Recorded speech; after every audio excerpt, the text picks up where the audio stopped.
La inversió econòmica que pot fer una estació d'esquí, com és el cas de Gran Valira, per acollir proves d'alt nivell, creieu vosaltres que això ajuda a incrementar el nombre d'esquiadors? Aquesta és la pregunta que van fer els periodistes especialitzats del món de l'esport blanc a la trobada anual que organitza l'estació andorrana de Gran Valira.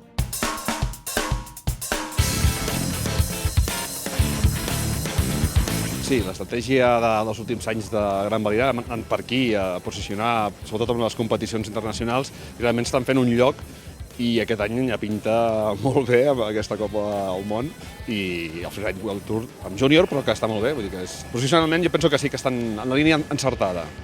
Les dues vessants, no? Tant si vols anar a passar-t'ho bé amb la família, amb els amics, com si vols veure competició de primer nivell. No?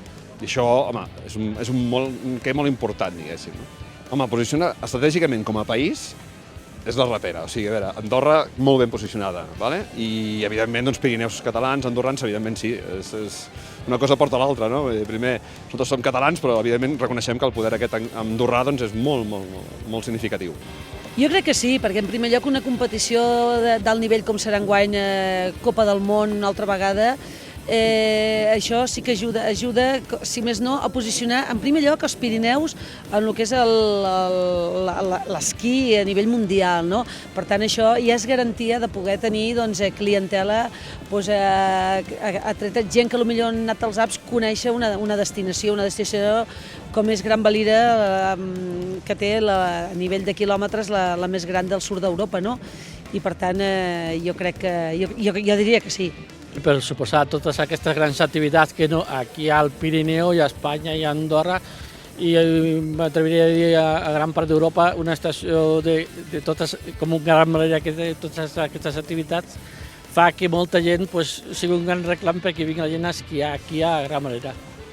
Jo penso que em sembla que a Europa no hi ha cap estació que tingui tantes activitats de tan alt nivell i molt diferent, diguéssim, pot ser el quilòmetre llançat, com tu dies, la Copa del Món d'esquí alpí femení, raqueta, en fi, tenen tot un seguit, el Total Fly a final de temporada, també fan un campionat júnior de fora pista, posiciona sobretot la marca, jo penso, els Pirineus, però sobretot la marca Andorra.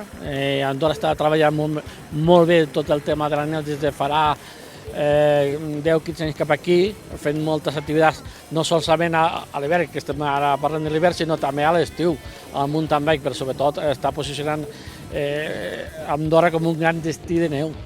Tenen mitjans, però també treballen molt bé, i també treballen molt bé el tema neu. Si tu tens els millors de cada disciplina, vull dir, són els líders els que tiren de la gent.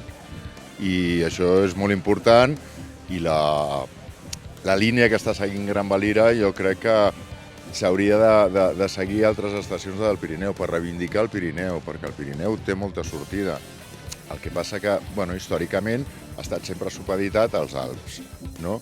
Però jo crec que sí, que és molt important portar coneixements d'alt nivell i que vinguin els millors, i això és el que fa que vingui la gent. Vull dir, aquí hi ha experiències prèvies de la Copa del Món de 2012, que va ser un èxit, i això, i demostrar, a part de la gent que puguis arrossegar, demostrar que aquí hi ha capacitat organitzativa. Fixa't que les estacions catalanes estan en mans de diner públic. Quan tu estàs en mans de polítics estàs mort. Estàs perdut. No hi ha una iniciativa privada. I això igual sona malament, però és així, és que és així, no? Llavors, el que s'ha d'incentivar una mica és treure el pensament aquest de funcionariat i motivar a les iniciatives privades, ¿no?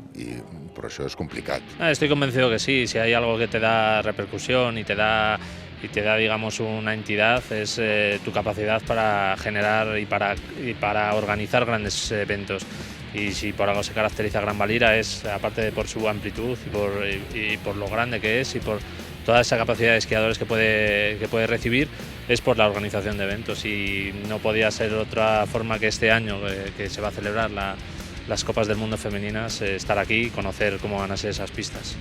El tema del freestyle está dando cada vez más, sobre todo empujados por Lucas Eguíbar en España, siempre tener a alguien en la élite hace que más gente se aficione. Entonces, si tú quieres, para esa gente joven que se ve atraída por el freestyle y quiere el día de mañana ser como Lucas Eguíbar, pues vas buscando sitios que te puedan ofrecer. Y si aquí en Gran Valira pueden presumir de un skatepark como el que antes hemos estado viendo, pues es más lógico que se acerquen aquí antes que a otras estaciones.